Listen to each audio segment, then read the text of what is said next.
Logo após o 25 de Abril surge a primeira grande divisão no exército português. Os que apoiam Spínola tentam criar uma grande federação de Estados africanos ligados a Portugal. Querem obrigar os movimentos de guerrilha a aceitar a paz em troca da participação num referendo sobre o futuro da descolonização. Os guerrilheiros recusam e a guerra continua. Mas os militares portugueses, fartos de combater, querem regressar a casa o mais cedo possível. Já desde fins de junho que soldados portugueses e guerrilheiros convivem, mesmo sem autorização formal das hierarquias. No primeiro dia de agosto, a Frelimo convence uma guarnição portuguesa no extremo norte de Moçambique a entregar-se. São levados para a Tanzânia.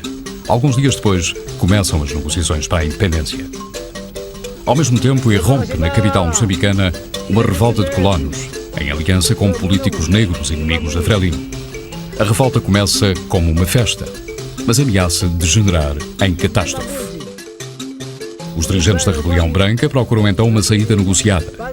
Mas as autoridades portuguesas não sabem o que fazer. Esperam desesperadamente ordens do Presidente da República em Lisboa.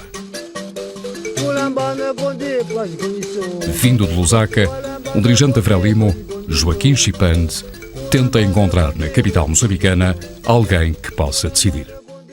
Eu disse que eu queria falar com o encarregado do governo. Na altura era um cabo-verdiano que estava lá, não me lembro o nome, e ele veio ter comigo, disse que ele não tinha poderes para decidir.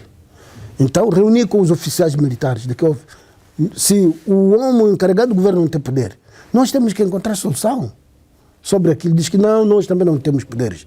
O que podes fazer, como você é da Frelimo, nós vamos te disponibilizar alguns elementos simpatizantes da Frelimo para falar com eles, para ver o que pode fazer. Eu disse, está bem, disponibiliza-me lá. Então dali veio ter comigo, veio o Amaral Matos.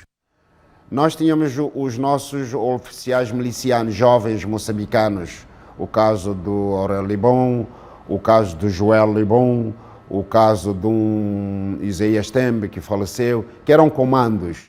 Entretanto, o Aurélio, como era realmente o comando e estava preocupado, ofereceu-se. O Aurélio Libon já tinha recebido orientações, se você conseguir falar-lhe, dá uma no cravo e uma na ferradura, uma viva Frelimo e uma viva lá Spínola ou qualquer coisa.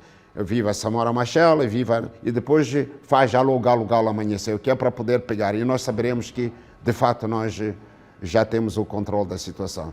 E essa palavra de ordem, alô galo amanhecer, eu a criei, ele levou. Os representantes da Frelimo avisam que não poderão continuar a conter a ira popular. O comando português desespera e, pelo telefone, insiste com Spínola para que autorize uma operação conjunta de militantes da Frelimo com o exército. Avisa-o de que esses militantes ameaçam tomar medidas radicais. Spínola chama Lebon ao telefone. Então eu expliquei, olha, meu general, a situação é esta e nós não queremos de forma nenhuma criar distúrbios, sabemos o quanto é que isso custa, queremos evitar o máximo que a população portanto, sofra com isto, mas é preciso que haja cooperação do Exército. E então ele diz assim, ok, ele vai, eu vou dar instruções para que as primeiras medidas possam avançar, mas mantenha a sua palavra, não avance com coisas dessa natureza, eu vou dar instruções ao comando que está aí para poder avançar. Eu penso que entendi bem e pronto, muito obrigado e bom trabalho. Spínola dá instruções ao comando português e Aurélio Lebon vai à rádio acompanhado pelo comandante da polícia. Dificilmente consegue atravessar a multidão e entrar. Logo que entrei na rádio, viraram o carro. Portanto, o carro foi logo virado. Portanto, para ver que não havia muita paz cá fora. Mas no interior havia todo o interesse em negociar. A razão que eles queriam negociar é porque a situação em Lourenço Marques, na ocasião, estava controlada. Nós, através das nossas células e através da base Galo, nós tínhamos o controlo rigoroso da população. Mas já não conseguíamos controlar, era a segunda província, Gaza. Então Gaza já vinha em massa. Milhares de pessoas da zona de Gaza traziam, portanto, zagaias, katanas, etc. e caminhavam para a capital. Ora, eles tinham a certeza absoluta que eles chegando iriam estimular os outros a avançar para tomar a cidade e tomar a rádio. Pois. E ora, nessa ocasião, a situação seria pior que a do Congo. Entretanto, foi quando de repente nós ouvimos o galo amanheceu, aí foi uma alegria, foi um barulho.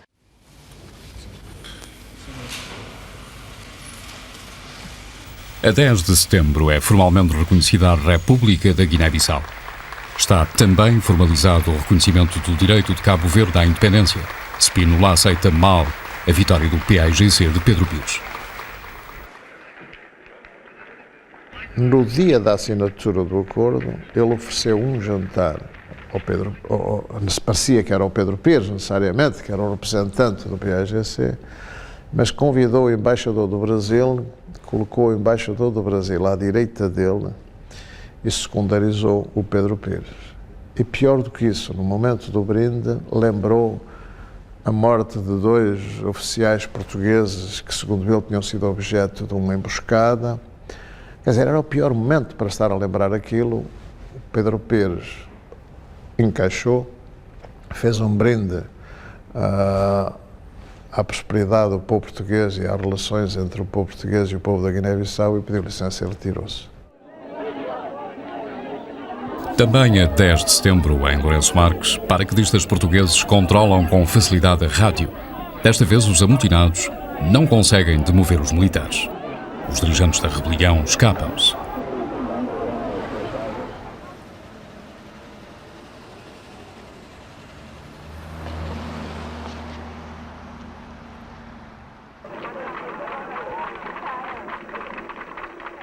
A 11 de setembro, chegam as primeiras forças da Frelimo à capital.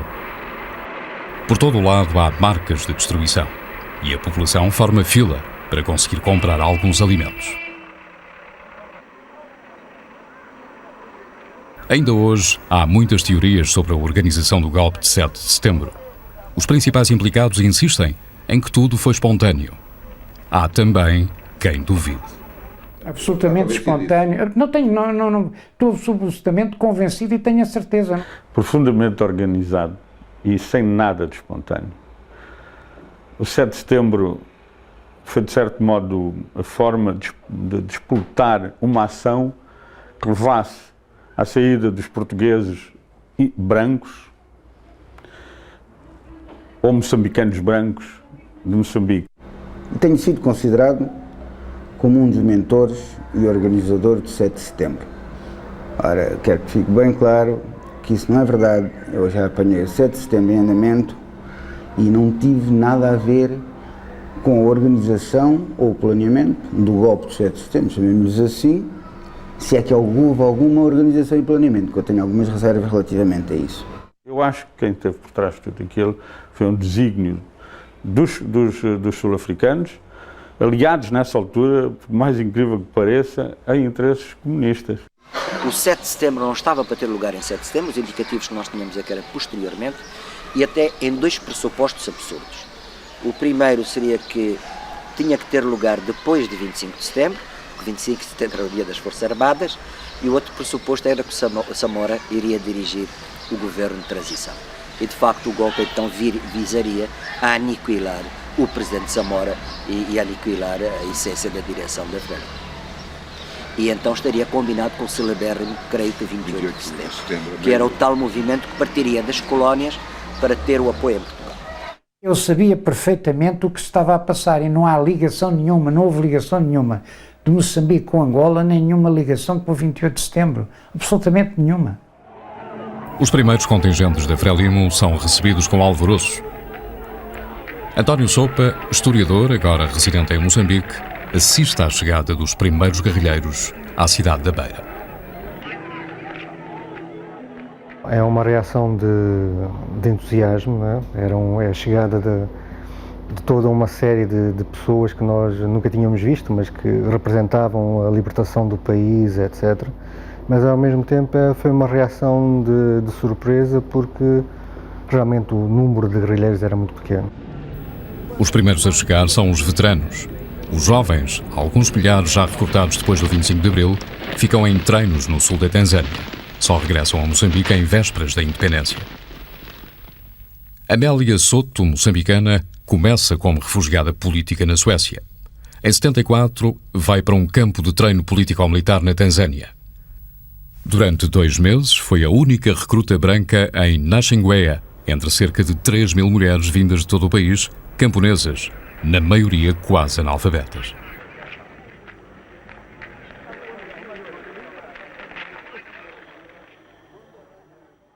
Foi extremamente difícil.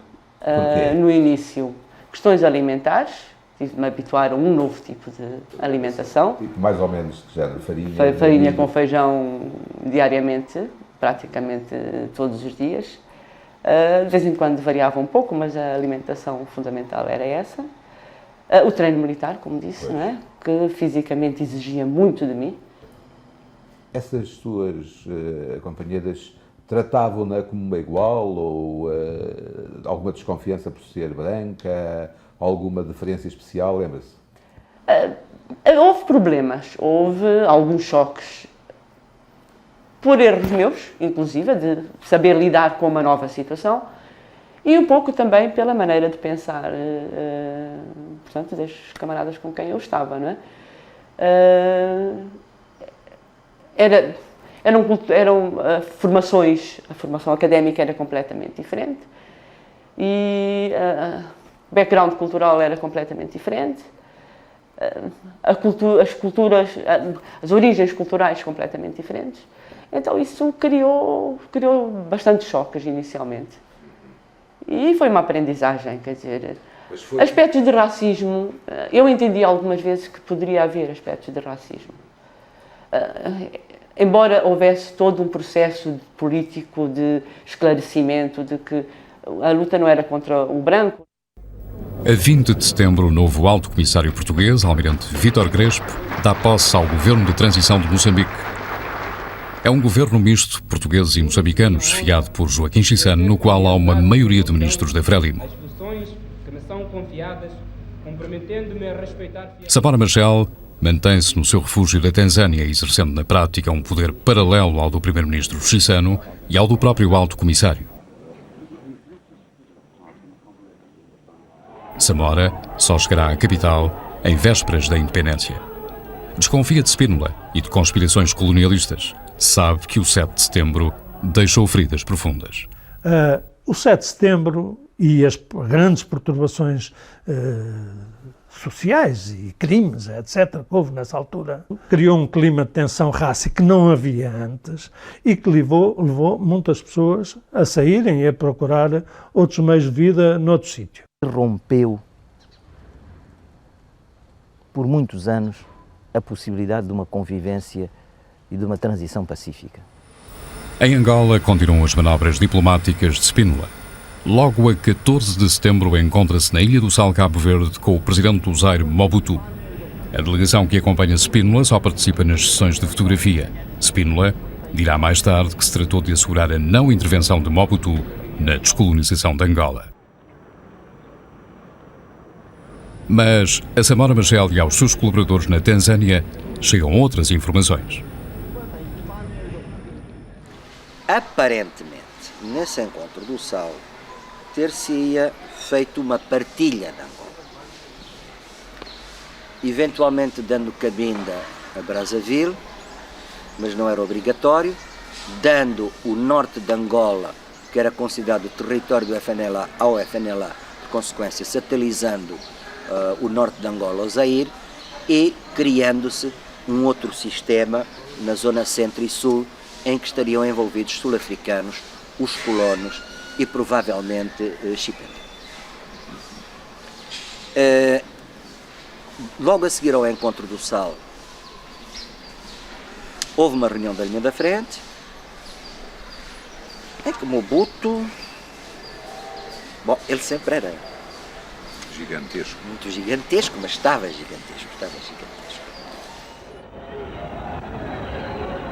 Em setembro de 74, uma Assembleia do MFA exige em Luanda que a descolonização seja feita unicamente com movimentos de reconhecida legitimidade revolucionária, por outras palavras, com o MPLA.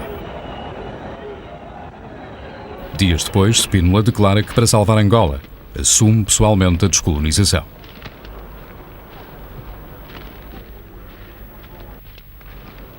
Tenta ainda reforçar o seu poder ante a esquerda do MFA.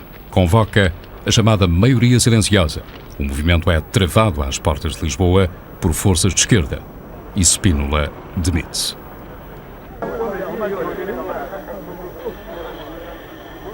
O general Costa Gomes assume a presidência. Sérgio Vieira vai com Samora a uma reunião da OUA, na qual participa Mobutu. Quando estávamos reunidos, num dos intervalos é anunciada a demissão do Spínola. Quando Mobutu volta à sala, sabendo da demissão do general Spínola, parecia um balão que se tinha esvaziado. Esvaziou. Ficou vazio, ficou pequeno. Ficou mudo, ficou estarrecido. A 15 de outubro é finalado de Oltan Roberto e Mobutu assinam um cessar-fogo com Portugal. Jonas Savimbi, um acordo similar. Falta o MPLA. Samora Machel disponibiliza Aquino de Bragança, seu conselheiro e mensageiro, para facilitar o diálogo coordenadora do MFA-MPLA. E a 21 de outubro, no interior de Angola, oficiais portugueses e o MPLA de Agostinho Neto assinam finalmente um acordo de cessar-fogo.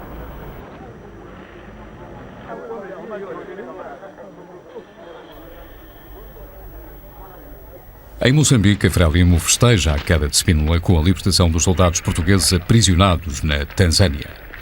Trata-se dos 143 homens capturados na polémica ocupação do quartel de Omar Namatil, a 1 de agosto de 74. Vão seguir para Moçambique e depois para Lisboa. Samora Machel comparece no aeroporto a despedir-se. Fala-lhes do avanço das forças progressistas em Portugal. Mas em Moçambique, o clima de desconfiança e mesmo de ódio criado durante os acontecimentos do 7 de setembro torna a explodir a 21 de outubro em Lourenço Marques. Um grupo de comandos recém-chegados de zonas de combate e fora de controle decide caçar frelimistas em pleno centro da cidade. Envolve-se depois em confronto aberto com guerrilheiros da Frelimo, que guardam instalações de jornais e serviços públicos. Gera-se uma verdadeira batalha nas ruas que circundam o edifício onde se publicam os 2 principais diários do país. Está-se em plena hora de movimento. Há milhares de civis que entram em pânico. O exército demora mais de 2 horas a intervir, com alguns carros de assalto. Ainda no centro da cidade está a fazer a avaliação dos estragos e já aos subúrbios chega o rumor de que militares portugueses estão a liquidar tudo o que é Frelimo na baixa da capital. Os bairros de Caniço mobilizam-se e há multidões enfurecidas que levantam barreiras, fecham as estradas, atacam indiscriminadamente europeus desprevenidos que ao fim da tarde regressam a casa. Há dezenas de mortes, o rumor vai-se propagando, multiplicam-se os incidentes a dezenas de quilómetros da capital. Só com muita dificuldade, patrulhas mistas de militares portugueses e guerrilheiros conseguem repor a ordem. O incidente de 21 de outubro de 74 aprofunda a desconfiança e mesmo a ruptura entre a cidade de Cimento, ainda branca, e os subúrbios de Caniço, onde vivem os negros. Há, no entanto, ainda uma maioria da população europeia que tenta manter-se, esperando que com o tempo haja o regresso à normalidade. E, de facto, em fins de outubro, Lourenço Marques parece tranquila, pelo menos aos olhos dos europeus. Aos fins de semana, mantém-se a volta dos tristes e a praia continua tão branca como sempre tinha sido antes do 25 de abril. E há agora uma outra liberdade que se reflete inclusivamente nos cinemas. A elite negra espera que a Frelimo lhe abra novas perspectivas de futuro. Mas a Frelimo desconfia. Desconfia dos europeus e da pequena burguesia negra quase inexistente. Vê reacionários camuflados em todo o lado. Decide imediatamente ajustar contas com todos os que considera traidores. Particularmente odiado é Uria Simango. O filho, Lutero Simango, tem 14 anos em 74. No dia 9 de outubro de 1974, houve uma perseguição e mortes de alguns militantes, então, da altura o Partido de Coligação Nacional de Moçambique, em que foram mortos, precisamente no bairro da Ponta Gea, da cidade da Beira. Aí foram mortos e alguns foram presos. Na mesma altura é presa Joana Simeão, fundadora do GUMO, que em agosto de 74 se juntara ao Partido da Convenção Nacional. Também em outubro é presa na cidade da Beira Celina Simango, mulher de Uria Simango e mãe de Lutero.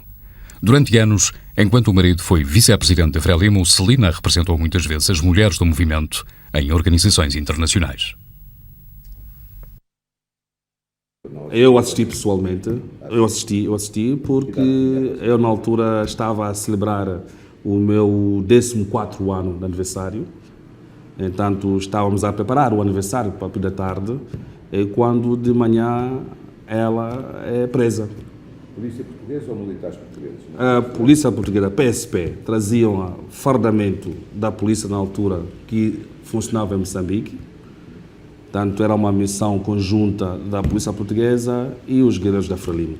Não teve a minha aquiescência, nem sequer o meu conhecimento. Só vim a saber disso muito depois.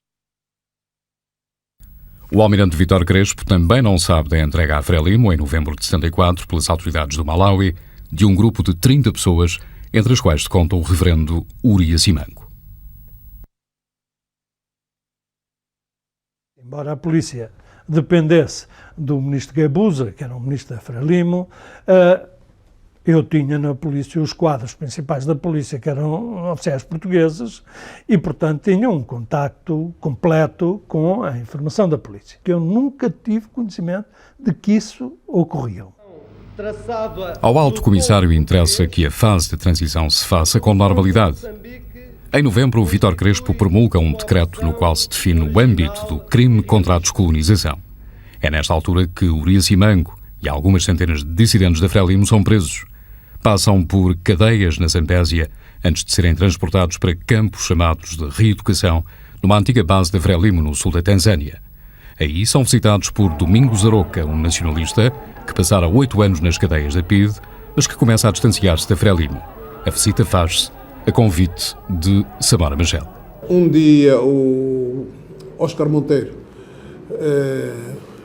provocou uma reunião em que estiveram lá todos os prisioneiros políticos, entre os quais o reverendo Urias Simango, sua esposa, o Cavandame, toda aquela gente que estava na altura presa. O que é que lhe pareceu? Estavam bem tratados? Não, a situação não era muito boa. Inclusivamente, o velho Mazula, que era um indivíduo que tinha já escrito um livro quando era vogal do Conselho Legislativo, não tinha óculos. Eu perguntei-lhe, por que você não aproveita o tempo que está preso para escrever trabalhos, livros? Ele disse que não podia escrever porque lhe tinham tirado os óculos. Posteriormente, tive algumas notícias de que na Tanzânia havia dissidentes da Frelimo que tinham sido capturados. Matéria que eu não tratei, não pude abordar, porque eles não aceitaram abordar essa matéria comigo, quando tive conhecimento disso. Eu tentei saber o que se passava. Era matéria que era na Tanzânia, da Frelimo, não tinha nada a ver com Portugal. Aliás, e nas pessoas envolvidas não estava nenhum português. Depois de 25 de junho de 75, são transferidos para Niassa, concretamente na zona de Mutulela. E visto que eles morreram todos? Sim. Há certeza que todos foram fuzilados sumariamente, sem nenhum julgamento, precisamente no dia 25 de junho de 1977, celebrando então o 2º aniversário da independência nacional. E essa decisão foi tomada ao nível da Comissão Política da Frelimo, em que o atual chefe do Estado fazia parte, assim como tantos outros. Tomaram essa decisão em fuzilá-los no dia 25 de junho de 67, e as mulheres, as esposas, foram também fuziladas no ano de 1981. Sua mãe também? Também a minha mãe, assim como tantas outras senhoras e crianças que estavam lá, foram fuziladas e enterrados numa vala comum em 1981. Eu não estou informado dos detalhes, eu só sei destes acontecimentos a posteriori. Eu acho que foi lamentável e condenável que isso tivesse acontecido e não vejo razão para que isso tivesse tido lugar. Os primeiros guerrilheiros que chegam à capital em setembro de 74 são veteranos que passaram muitos anos no mato. É enorme o choque cultural com a grande cidade que consideram pervertida por todos os males do colonialismo. Sim, sim. A atitude dos soldados quando vieram aqui, a primeira coisa era de desconfiar tudo. Desconfiava em tudo.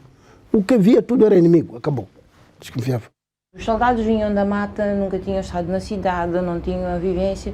Por outro lado, vinham, eu acho e achei sempre legítimo da parte deles, que eles tinham direito, que eles tinham lutado, que eles queriam impor a cultura moçambicana, queriam impor a maneira de estar. E eles aqui sentiam-se na zona do inimigo? Sentiam-se na zona do inimigo uma certa hostilidade. Aliás, nós tínhamos determinadas oportunidades que eles não tiveram. Os guerrilheiros acham, por exemplo, que as calças são estrangeiras e decadentes, por oposição ao pano enrolado na cintura até aos pés, a capulana tradicional. Decidiram que a gente tinha que andar todos de capulana. Eu nunca tinha andado de capulana na minha vida. Ao tradicionalismo dos guerrilheiros, associa-se um puritanismo radical dos próprios dirigentes da Frelimo, ansiosos por liquidarem as sequelas mais óbvias da vida colonial. A operação contra as prostitutas na Beira, que eu nunca tinha visto, aquilo foi um espetáculo, assim, parecia aqueles filmes do fascismo, daquelas depurações dos judeus levadas em massa, em que andavam a bater de porta em porta, não é? A ver as mulheres, o BI, se eram casadas, se eram solteiras, se não eram casadas, tinham que casar. Um puritanismo estranho. Foi uma coisa, e depois agarraram umas centenas largas de mulheres e levaram-nas para as caves do Grande Hotel na Beira, né? E depois no dia a seguir levaram-nas para campos de reeducação na Gorongosa.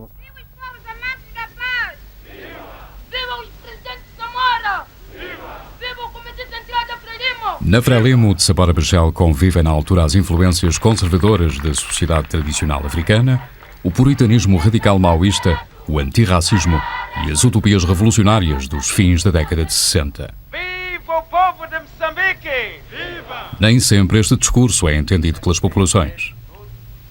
Já não há administradores aqui, não há? Não é verdade? Ontem eram bombas inimigas. É, no entanto, uma ideologia que na altura entusiasma jovens de cultura muito europeia, como Amélia Soto, recruta da Frelimo, em Naxinguéa.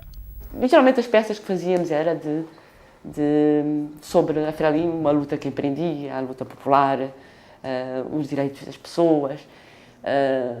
E havia uma das peças que fizemos, havia uma jovem que tinha sido prostituta e que a Revolução tinha salvo. Portanto, a entrega àquele ideal, àquela luta justa, tinha a salvo da prostituição. Eu fiz um poema sobre isso que uma das camaradas recitou, a que fazia prostituta. E isso deu origem a um dos mais bonitos, belos encontros que eu tive com o presidente Samora. Porque ele perguntou quem tinha feito o poema, disseram-me que tinha sido eu, e ele disse para me convidarem para ir jantar com ele e com o grupo de Estado dos responsáveis do centro, que jantavam num local específico. E fomos jantar. Então desenrolou-se uma conversa sobre a poesia e os poemas, e os poetas. E a sensibilidade que os poetas têm para ver o mundo, a sensibilidade que os poetas têm para analisar a realidade, a forma como eles a transmitem, a profunda humanidade que eles veem. E conversámos durante todo o jantar sobre poetas e poesia. O Presidente Samora referiu-se aos poetas da luta armada que tinham surgido. E no final do jantar fizemos um dos brindes mais bonitos que eu acho que fiz, não é? Que era aos poetas, à necessidade e à urgência de existirem poetas no mundo, não é? Porque eles são fundamentais para tudo. Mas os guerrilheiros não percebem o conceito de amor dos citadinos. Do género, eu um dia estar em frente à nossa Rádio Nacional com o meu ex-marido, estamos ali à espera da altura de sermos chamados para a cabine para gravarmos uma cena aberta, vem um soldado das Forças Populares, FPLM, com uma arma, uma AKM, e diz-me, por favor, os senhores têm que dignificar o edifício. Dignificar por quê? Olhamos para trás, para o mármore que está ali, daqueles musgos, mas dignificar porque os senhores não podem abraçar, beijar aqui. Na sociedade tradicional, o homem é o chefe máximo, tem o poder absoluto, etc. E com o processo revolucionário, desencadeia a emancipação da mulher e os conflitos eram maiores. Eu lembro, Começaram a tomar começaram a palavra. Eu lembro, e aconteceu isso? Aconteceu. Eu lembro-me de um caso que tivemos que discutir, de uma senhora que tinha comido a moela da galinha e o homem insurgiu-se. Então, este assunto teve que vir ao grupo dinamizador. Das cidades, há muitos jovens brancos que aderem ao ideal igualitário da Frelimo. Mas a maioria dos colonos não aceita este ideal e segue com muita preocupação o que se passa em Moçambique e na chamada metrópole. De facto, Spínola foi substituído pelo general Costa Gomes na presidência. A situação política radicalizou-se. Falta ainda resolver o problema de Angola e, com mais premência, o de Cabo Verde e São Tomé e Príncipe.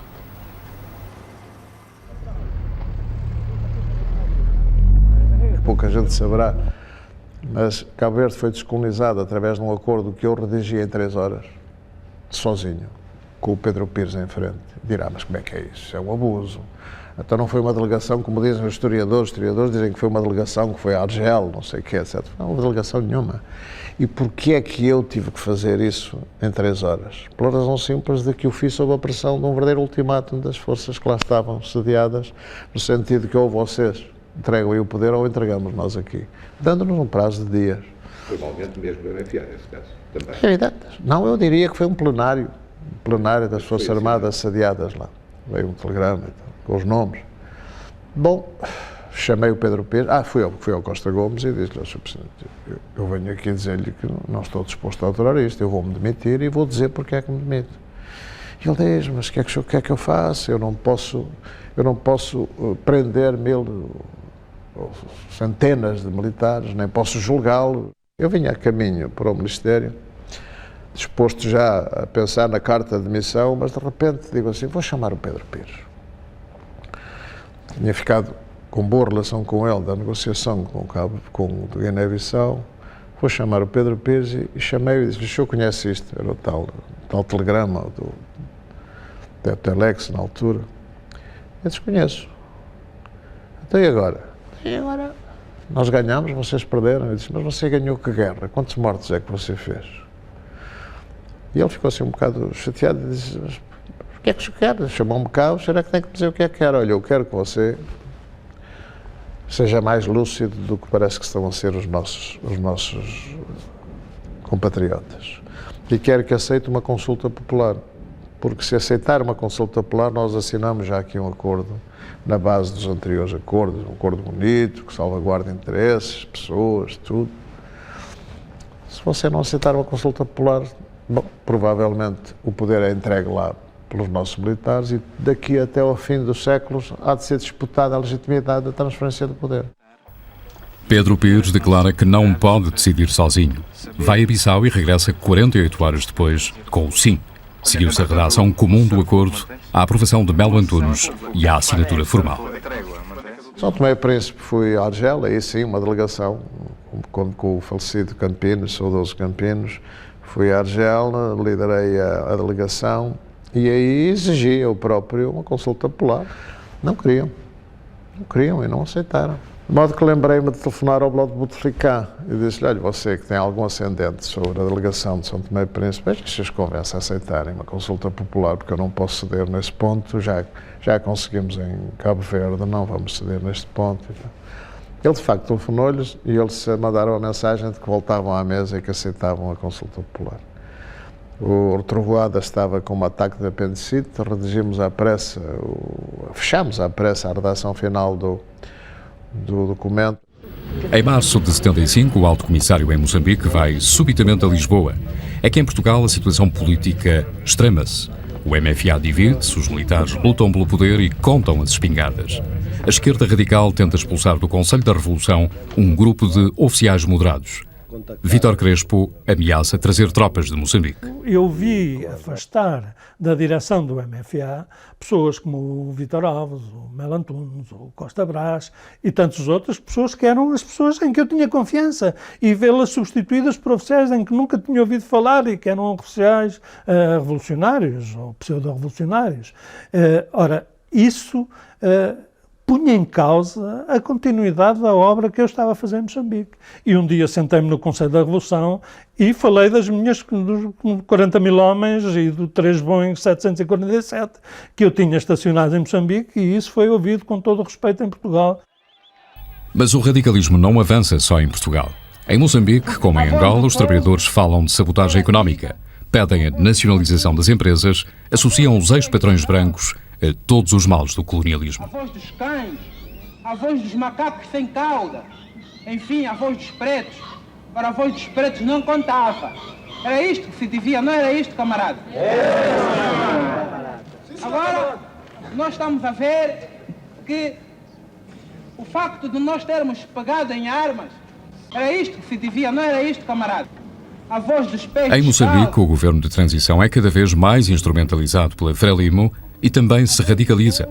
No entanto, tudo indica que um ano antes se projetava uma transição diferente.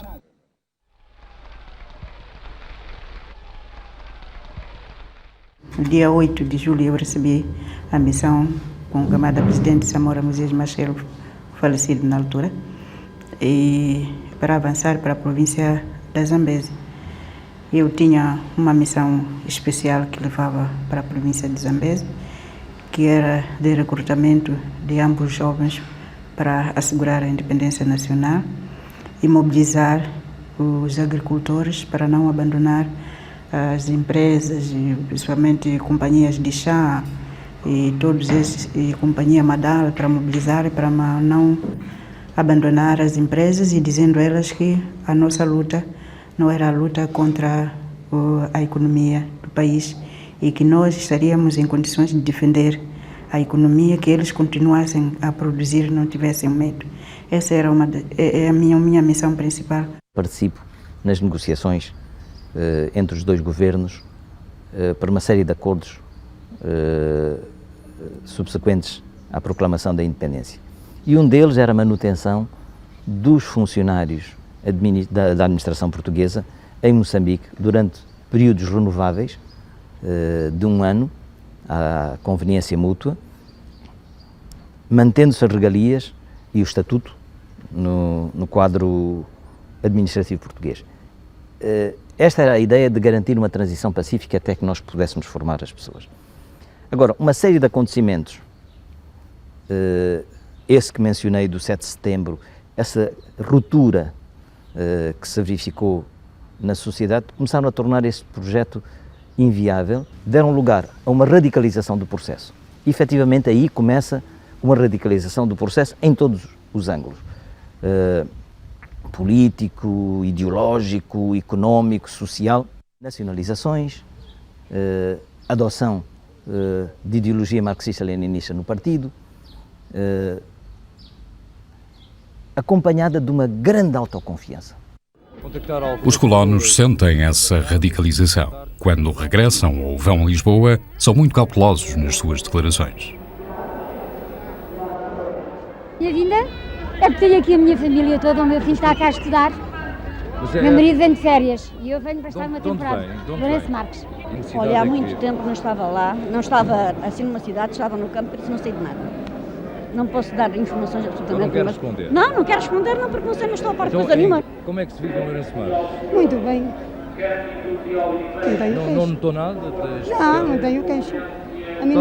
A mim ninguém me fez mal nenhum. Para as pessoas que andam normalmente na rua... Os colonos sabem que muitos protocolos que deveriam ter sido assinados em Lusaka ainda estão a ser discutidos e desconfiam. O ex-alto comissário considera que a Frelimo se escusou porque, na altura, tinha pouca capacidade técnico-jurídica. Frelimo sentiu que em Portugal havia uma capacidade técnico-jurídica extraordinária atrás da delegação e que ela não era equivalente da parte da delegação da Frelimo e, portanto, quiseram ter tempo e fazer consultas para obter os acordos jurídicos que haviam de regular esses aspectos. Há ainda quem acredite que as coisas podem melhorar. Os comboios continuam a circular entre a África do Sul e Moçambique com portugueses que vão e vêm à espera de melhores dias. A Frelimo continua a afirmar que não pretende nacionalizar toda a economia. Eu acho que eles que eram obrigados a nacionalizar as empresas a certa altura para pôr um bocado de ordem na ocupação que se fazia às vezes localmente, não é? Quer dizer, eu isso não senti. Eu não senti que efetivamente eles tivessem a preocupação de nacionalizar empresas. Eles queriam, de certo modo, controlá-las, não é? A verdade é que na fase de transição se mantém o trânsito de mercadorias e petróleo entre a cidade da Beira, em Moçambique, e a Rodésia, apesar das sanções decretadas pelas Nações Unidas contra o regime rodesiano. E apesar também do tom ameaçador de Ian Smith. Após o primeiro contacto inicial e de uma ameaça que o cônsul da Rodésia fez através do Sr. Ian Smith, em que dizia, falava dos direitos naturais da Rodésia de acesso ao mar e das grandes dificuldades que se iam pôr na região da Beira, se acabassem com os abastecimentos de petróleo que se faziam através da linha de Lourenço Marques, Ian Smith teria que forçosamente invadir o corredor da Beira e ter daí razões para posteriormente invocar a necessidade de ter que dispor de um corredor de acesso ao mar. E por isso nunca foram interrompidos durante o período de transição os abastecimentos de petróleo para que não houvesse argumentos da Rodésia no sentido da invasão. Por outro lado, para reconhecer à Rodésia a intenção de Portugal de defender aquela zona, eu fiz deslocar para a Beira, para a zona da Beira, toda a capacidade militar principal que tinha em Moçambique, que era uma esquadra de Fiat G91, os comandos e os paraquedistas, as tropas especiais, que constituíam um dissuasor que a Rodésia sabia que não seria facilmente transponível. Em maio, ainda com o governo de transição, as cidades moçambicanas começam a ser limpas de tudo o que faça lembrar o colonialismo. O símbolo mais óbvio é a estátua do vencedor das campanhas da África nos fins do século XIX, Mozinho de Albuquerque. Em Angola passa-se o mesmo, meses mais tarde. Até Camões é apiado.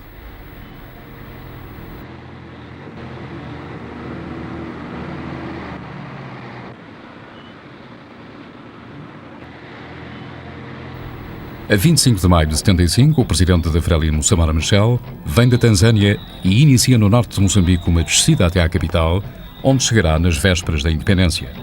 Vem disposto a transformar rapidamente a antiga colónia portuguesa num Estado moderno, antirracista, anti-imperialista e farol de um novo socialismo africano exemplar.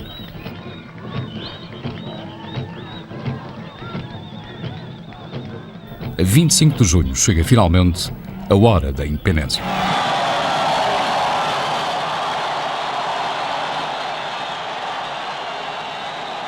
No texto original da proclamação, lida por Samora Machel, o próprio Samora acrescenta com a sua letra uma das preocupações da Frelimo para a construção da nova sociedade. Um parágrafo dedicado à emancipação da mulher, algo de precursor nesta África dos anos 70 e mais um indicativo do novo Estado socialista exemplar que Samora sonha construir. Na política externa, Samora Machel tem agora 3 preocupações principais: Angola, a Rodésia e a África do Sul. O que é que vai acontecer com um vizinho tão poderoso e não amigável não é poderoso. como a África do Sul? A África do Sul vai mudar a sua política. A África do Sul vai mudar a sua política. A África do Sul não precisa de guerra. A África do Sul vai mudar o sistema. Rodésia nem falar, não precisa falar. Rodésia não. Fala por si. É um caso imediato. Estou convencido. O tipo de relações, a face da África Austral está mudada já. A África Austral já não é de facto a mesma, mas a face da África do Sul ainda vai demorar quase 2 décadas a mudar. Uma das vítimas principais dessa transição dolorosa será Moçambique e o próprio Samora Machel. Quanto à Angola, o presidente moçambicano confia no governo português de Vasco Gonçalves, presidente da Comissão Coordenadora do MFA. É de facto o núcleo duro da coordenadora com o Major Melo Antunes quem define desde julho a filosofia da descolonização. Um dos aspectos talvez originais da nossa descolonização, e digo originais porque esse aspecto talvez não tivesse sido encontrado em nenhuma das descolonizações feitas por outras antigas potências coloniais, nomeadamente a da França, da Inglaterra e da Bélgica, é que À partida, um princípio teórico fundamental em que sempre baseamos a nossa ação foi que nós não exportávamos para os novos países nenhum esquema político, nenhuma ideologia, nenhum modelo constitucional, nem nenhum modelo de sociedade nova. Uma das piores formas de colonialismo foi e será sempre o paternalismo. Ora, nós recusamos essa atitude de paternalismo relativamente aos novos territórios. Pensamos que o futuro político dos novos territórios depende, essencialmente, da vontade daqueles que lá vivem. No caso concreto de Angola, será os angolanos. E, portanto, através, nesta fase, dos movimentos nacionalistas de independência angolanos, que competirá definir os esquemas de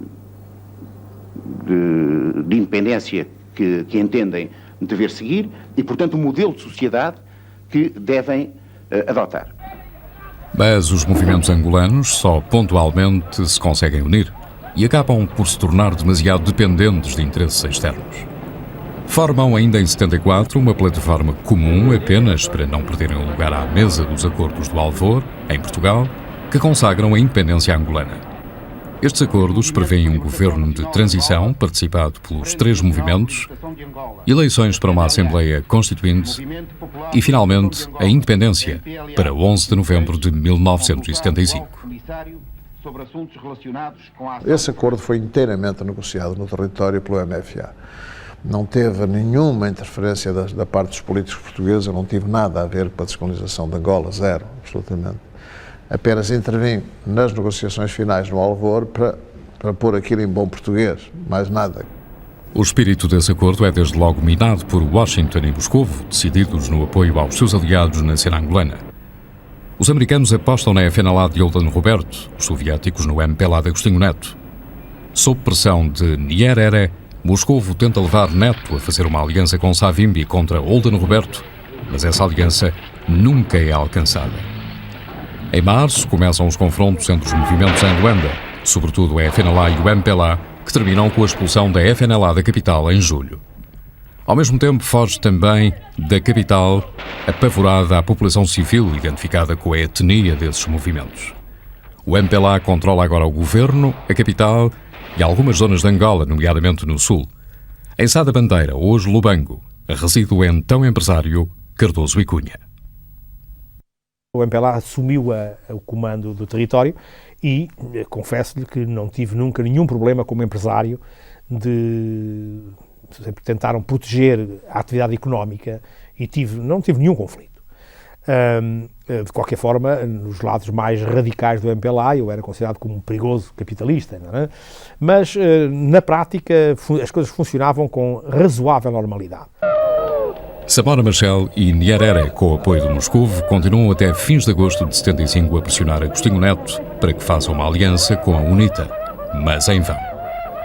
Só em agosto a ideia de uma aliança MPLA-UNITA é abandonada, isto porque a África do Sul já apoia abertamente a UNITA. 2 meses depois, o exército sul-africano invade Angola. A cidade é invadida por uma coluna militar com todo o aparato que eu conhecia dos filmes do Norte da África, digamos, tipos com ramos de árvores no capacete, com camuflados esquisitos e tal. Né? E, curiosamente, era uma força branca, portanto, com uniformes iguais aos do exército sul-africano, mas de cor diferente. Já não me recordo se os sul-africanos eram caqui e aqueles eram verdes ou o contrário, mas percebia-se claramente que era uma força sul-africana. A força entra, uma força 100% branca, toma a cidade, há uns combates na zona do aeroporto em que todos os responsáveis do MPLA fogem, a cidade fica completamente desguarnecida, os sul-africanos atravessam a cidade e fazem um acampamento no aeroporto de Sá da Bandeira, a 5 km da cidade. Nessa tarde, horas depois, chegam uns caminhões com militares e quadros da UNITA e da FNLA, que vinham atrás dos sul-africanos, a quem é entregue o comando da cidade. Os cubanos, já desde dezembro de 74, que preparam um esquema de ajuda militar ao MPLA. Em fins de julho, Otelo Saraiva de Carvalho visita Cuba, a convite de Fidel Castro. E ele então informou-me que o Agostinho Neto lhe tinha, ou diretamente, isso é que não me lembro, se foi diretamente o Agostinho Neto, se foi carta enviada por alguém que foi entregar a carta para o Fidel. Então o Agostinho Neto relatava para o Fidel que tinha pedido ao Costa Gomes se era possível uma intervenção militar portuguesa que minimamente apoiasse o MPLA contra as outras forças. Ou pelo menos para estabelecer ali o equilíbrio, com o respeito que pudessem ter também pelas forças portuguesas, que ela servisse ali de tampão até à altura da independência, e que não tinha recebido resposta nenhuma do Costa Gomes e tal. Portanto, eu não sabia ainda se o Costa Gomes iria enviar ou não forças. O Fidel relatava-me isto, dava-me esta informação e dizia-me mais que o Agostinho Neto, perante a ausência de resposta até esse momento por parte do Costa Gomes, o Agostinho Neto lhe pedia já se, em alternativa às forças portuguesas, que seria o ideal, se o Fidel Castro podia eventualmente preparar forças cubanas para enviar para Angola. E eu disse-lhe para essa altura, forças portuguesas, nenhum homem vai para lá. Não há, de facto, qualquer reforço de Lisboa ao contingente de Luanda. A hesitante União Soviética, presidida por Brezhnev, decide empenhar-se ao lado do MPLA quando se confirma a presença de tropas zairenses e sul-africanas em território angolano. Pede aos cubanos que avancem urgentemente para Angola. Promete transportes, técnicos militares e material de guerra. Samora Machel, tal como o Nyerere da Tanzânia, Kaunda da Zâmbia, a Guiné-Bissau e muitos dirigentes africanos estão contra a intervenção direta soviética em Angola, pedida por Agostinho Neto e Fidel Castro. Temem que a África Austral se transforme num palco de conflito e negociação entre as grandes potências. Nós dissuadimos o presidente Neto de aceitar qualquer apoio militar antes da proclamação da independência. Isso deu alguma vantagem aos sul-africanos porque avançaram muito durante esse tempo e que se esperava. Mas para nós era melhor assim do que a entrada de estrangeiros para um país que ainda não era soberano. Mas Neto não pode esperar. O 500 de instrutores cubanos já instalados em Angola não chegam para salvar o MPLA. Estamos em finais de outubro e do norte, Colton Roberto avança para Luanda uma coluna da FNLA apoiada por tropas zairenses e mercenários portugueses. 50 milhões de dólares da CIA americana apoiam esta operação destinada a conquistar Luanda antes do apresado dia da independência, 11 de novembro.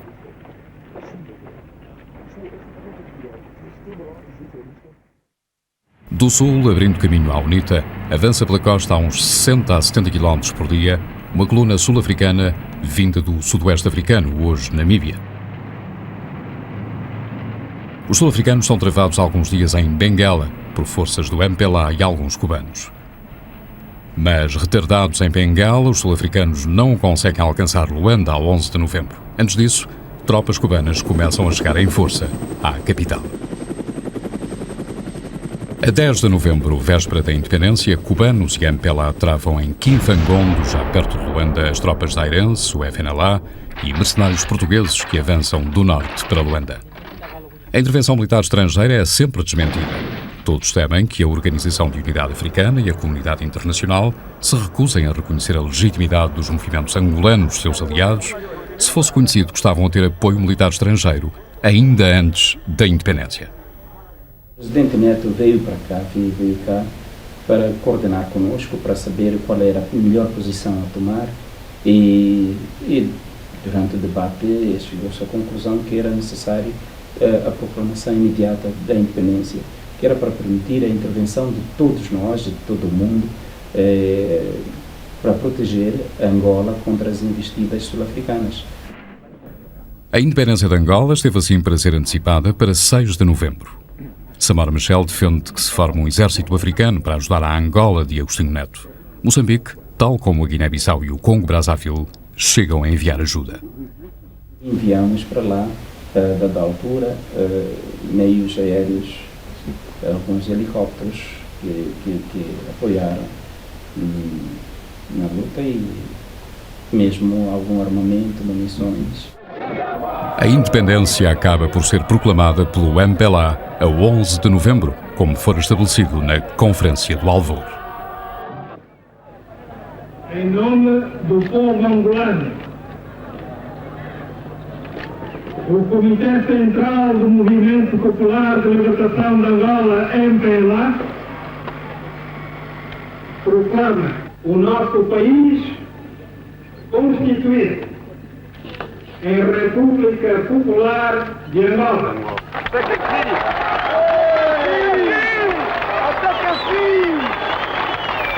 Só que nesta cerimónia já não estão representantes do governo português, até porque o Executivo de Lisboa está também dividido sobre quem deve apoiar como representante legítimo do Estado angolano.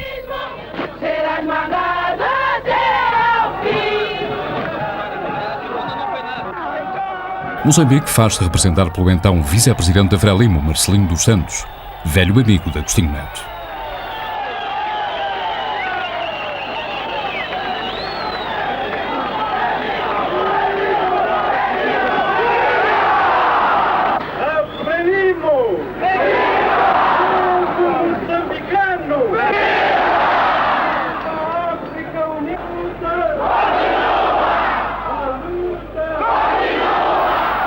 Terminada a festa, os angolanos partem para o combate, porque Luanda ainda está sitiada. Com a ajuda dos cubanos e do material soviético, vão libertar a capital e obrigar os adversários a bater em retirada.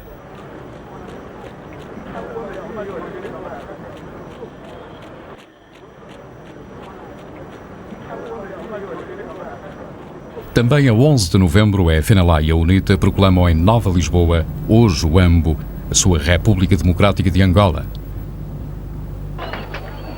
Esta data tem para nós um significado profundo, porque é a resultante de todos os nossos esforços no combate pela libertação nacional. Muito bem! Mas será um projeto de aliança efêmera. Dias depois, a UNITA de Jonas Savimbi afasta-se da coligação com a FNLA de Olton Roberto. A guerra civil estabelece a administração da UNITA e do FNLA permanece na zona onde eu vivia, no sul de Angola. É uma situação de perfeito descalabro, semelhante aos dias de Lumumba no Congo, depois Zaire. É uma situação sem responsáveis, enfim, onde numa semana a UNITA matava o FNLA, na semana seguinte o FNLA matava a UNITA. Os últimos militares portugueses já saíram de Luanda a 10 de novembro. Seguem para Lisboa no próprio dia da independência.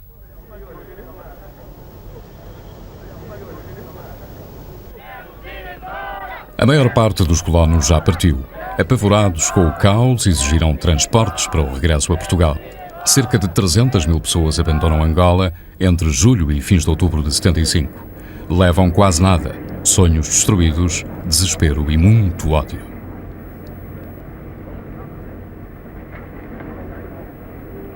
Alguns milhares residentes no sul de Angola, longe da capital, formam uma coluna automóvel gigantesca que procura abrigo no sudoeste africano, hoje Namíbia, e na África do Sul. Será com muita desta gente que se considera traída e abandonada pelo governo que a direita vai tentar a reconquista do poder em Portugal. É o fim trágico da descolonização africana.